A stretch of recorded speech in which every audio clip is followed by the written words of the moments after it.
Почитувани, владата на Социјалдемократскиот сојуз продолжува да носи одлуки спротивно од Уставот на Република Македонија.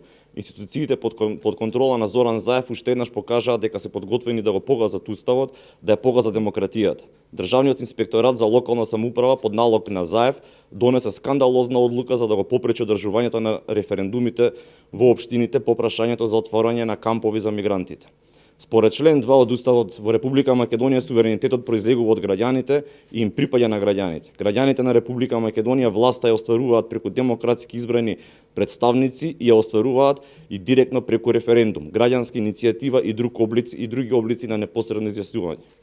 Согласно член 5 од Законот за локална самоуправа, правото на локална самоуправа граѓаните го остваруваат непосредно преку референдум и граѓанска иницијатива. Според член 54 од Уставот, слободите и правата на човекот и граѓанинот може да се ограничат само во случаи утврдени со Уставот. Почитувани, за законитоста за одредени прашања може само да одлучува Уставниот суд на Република Македонија и од тука Инспекторатот за локална самоуправа нема право да ги запре решенијата на општините. Затоа единственото објаснување за оваа недемократска одлука е стравот кај Социјалдемократскиот сојуз кој го има од сопствениот народ и од неговото мислење. За ова потценување на своите граѓани, Социјалдемократскиот сојуз својата казна ќе ја добие на 15 октомври.